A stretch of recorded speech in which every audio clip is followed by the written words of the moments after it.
aids need maintenance. They need to be checked out. Get back. So you need, absolutely need to get a hearing test once a year. But if you've got hearing aids, you really should run by and get them checked about every 6 months. Sometimes you get a little earwax built up in there. Some people complain that their ears itch.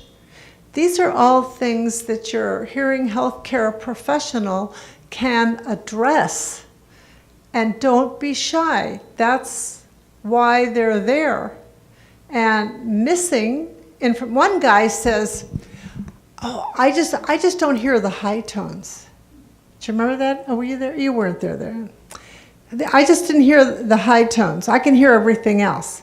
Well, he doesn't know what he's not hearing. He's missing a lot. The high tones is where most people have their hearing loss. That's where, not everybody, but a lot of people start with high-pitched sounds and they start to lose that. You're missing a lot of information. So he didn't know that he wasn't hearing it. That's a shame. So is anybody here that have hearing aids that they hate? They hate them?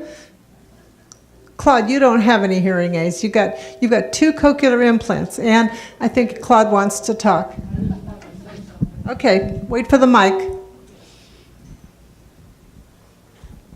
Going back to the captioning for the smartphones, I use InnoCaption. That's INNO caption. Yep. And I've been very happy with it. As far as I'm concerned, that's the best one that's available to us right now.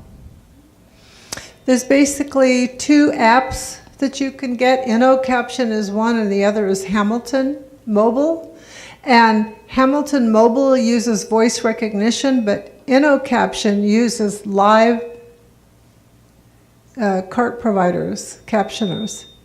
So when they are captioning your conversation, there's a real person behind that call. So that's the difference of the service. Any other questions? Oh, Claude's got another one. On the InnoCaption, often I tell the interpreter that she or he is falling behind and please pick it up. And they do. My suggestion so is... you can make comments to them. So my suggestion is to ask your caller to slow down.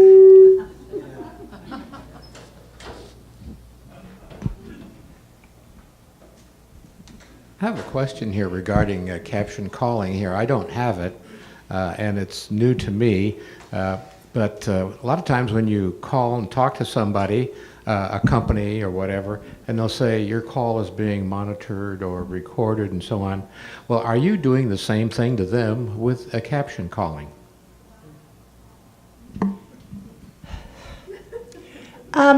There's nobody really monitoring the call but you. I mean, they may be monitoring from their side, but the voice, the person, the communication assistant that's working on your call is literally in a room with nothing but a microphone that goes directly into the computer. So there's no pencil, no paper, there's no... And they're so busy listening to what your caller is saying. And remember, they're only hearing one half of the conversation. So, and they're all working under a federal contract. So, of course, with all the problems we've been having with the federal government, but anyway, fake news. But what I want to say is they're very reliable. I have been fortunate enough, being with Caption Call, to eyeball the calling centers. It's from a distance, and you're really not allowed to go in. Also in 2010, I was in Wisconsin, where Hamilton Mobile has their stations, and I was able to get a demonstration there. So, if you're not comfortable having a third party on the phone, then you just can't use the service. Well, I wasn't thinking of that. I was thinking more in terms of are you obligated to let the person that's calling know that you are possibly recording them No, and give them the option of whether they want to be recorded or not, as you have that option with them? no. Equal access. Remember, the American Disabilities Act provides you with equal access. So this is an accommodation that you need, and you can be transparent in the process. You do not have to declare that, it's being captioned. Okay. That's it? I think we're ready to go home. No. I was just thinking back over a lifetime of wearing a hearing aid. I apparently was born with it, but I started wearing a full hearing aid when I was about 13. And I've always been embarrassed and sensitive about it. And I wore long hair for so long because I could cover it up. Well, it just occurred to me, I turned around to look at somebody who was talking in this room, and I realized, I don't want to turn around, they're going to see my hearing aid. And it took me a minute to realize where I was, and that it didn't matter anyhow. Oh. That's good. Great This job, Lisa. is one place. This is one place you can come with your hearing aid or your cochlear implant, and you don't have to be ashamed. Actually, you shouldn't be ashamed anywhere, but the more you begin to talk about it, ask people to, speak slower and clearer, and because you have a hearing loss, and it just becomes everyday matter of fact. You are creating awareness about hearing loss with others, and you're getting them to speak to you in a way that is helpful for communication. And sometimes I went to an AARP convention one time, and I was working for the Hearing Loss Association of America, and I'm sitting behind, I have an exhibit table, and you have no idea how many people would come by and say, "What?"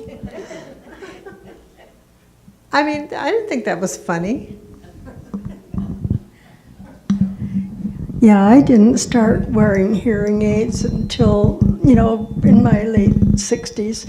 And I was still very active and working and having committee meetings and things like that.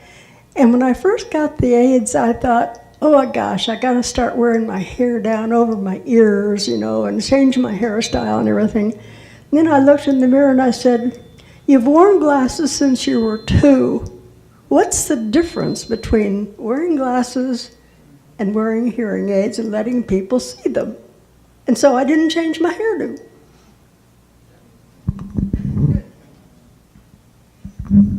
Exactly. See, I have you see this little green thing up here? I kind of show it off. This is my cochlear implant processor, and I can change the microphone cover on the top, but I don't try to hide my hearing loss at all. It doesn't serve you well to do that, and most people will be very caring and accommodating when they understand, and those that won't, well, who needs them? Here in the village, we have so many people with hearing loss that they're very kind if you let them know, and there are some jerks. There really are some people that there's nothing you can do about that. Just tell them to take the next boat. Okay. Yeah, we're gonna tie it. Is there a cutoff age for a cochlear implant? Is there a cutoff age? Actually, there is not. Actually, there's not. So we have quite a few people here. Well, Dolores just left. She's 86. And I know that I have a very good friend I've known for many years. At 90, she had a cochlear implant, and at 94, she had a second cochlear implant. So if you are in otherwise good health, Of course, you have to be evaluated. Not anybody can get a cochlear implant just for asking it. You have to. Your hearing loss has to be severe enough or profound enough. So there's actually specific testing. You have to go to a cochlear implant center, and then they will do the testing and let you know if you're eligible.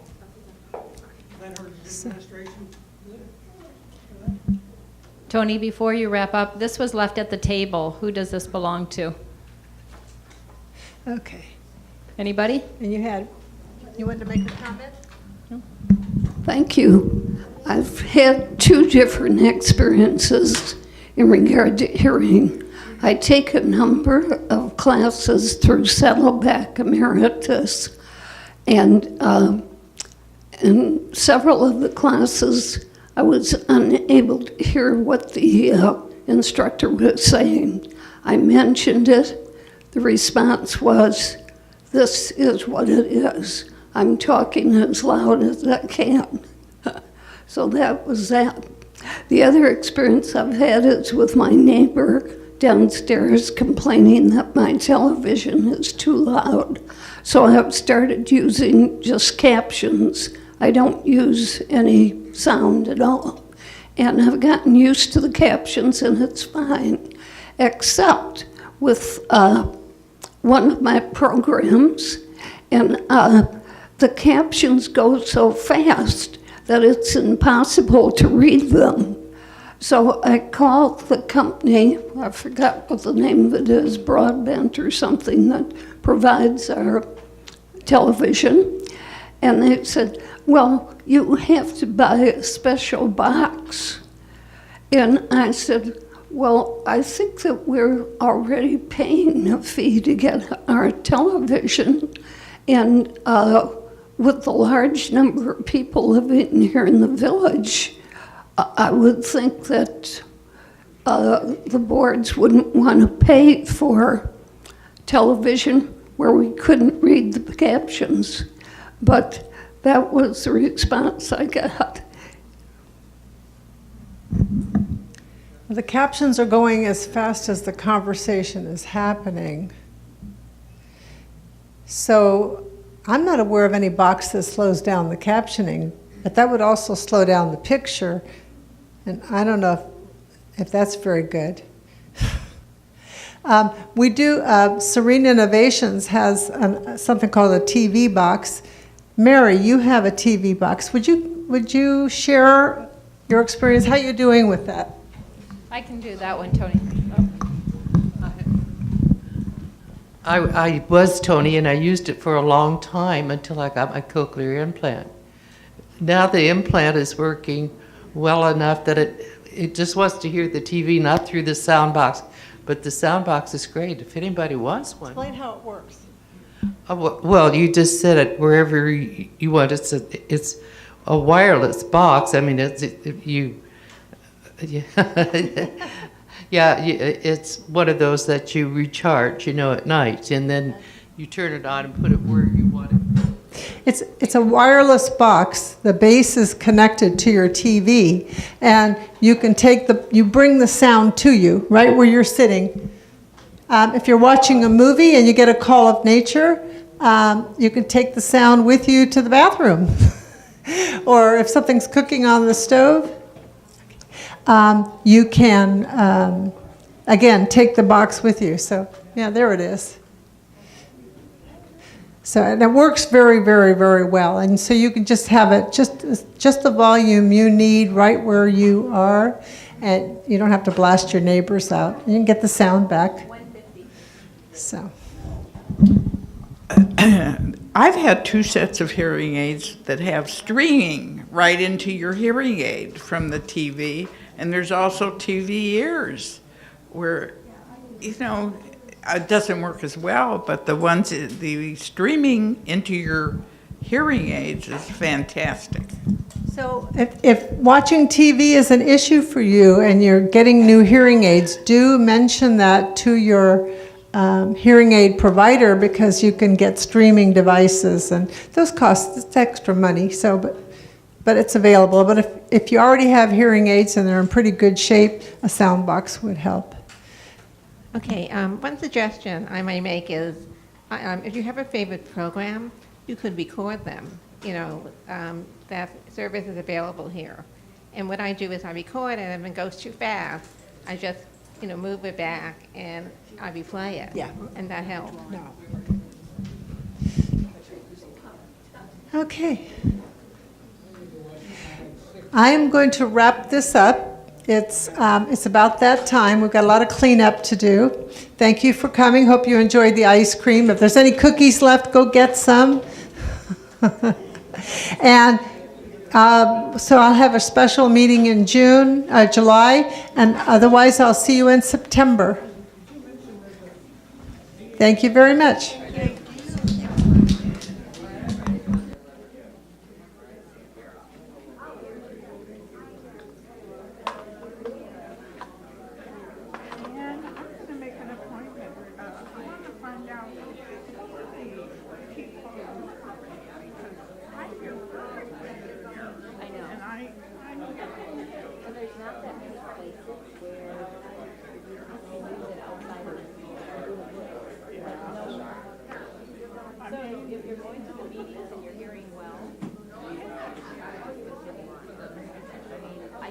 I can't tell you how much I love these hearings. Well, and that's awesome. My concern is thinking of something else. I know that technology is not tried by me, right? It's just coming out. I haven't even seen the aid. I'm fine the way I am now. That's what I wanted to know. It's kind of that battery life a little bit. Now, you have an iPhone, right? Yeah. Okay. And I didn't mention it here because I need to find out more. There's a new app called Out that is going to be really helpful. It's called AVA, A-V-A. And you have like a group of, let's say you're sitting at a table with your family, there's like 7 of you, and they all have iPhone. I think it's only iPhone. That's what I have to check out. I don't know if it's Android and iPhone. I don't know where the app is. But what you do is you all connect to the app, and then as they're talking, you watch it in real time. So it happens every week. So I just found out about it today. As I learn more, then I'll send out. Let me know. I'm gonna let everybody, yeah, but that would be exciting because as you're sitting there, everybody is interacting. So watch your phone in the conversation. I have trouble about the Mahjong table. Right. Yeah. Well, and the thing is that it's going start, right? And at the Mahjong table, our hearing loss is allowed when they have wood floors and no curtains and everything, I have to put in the restaurant because I get the reverberation. Right. The other thing that people have started doing is bringing like their own little rug to go under their own chair, or putting a coat around the around what they're finding is just putting their sweater. Would it make a difference?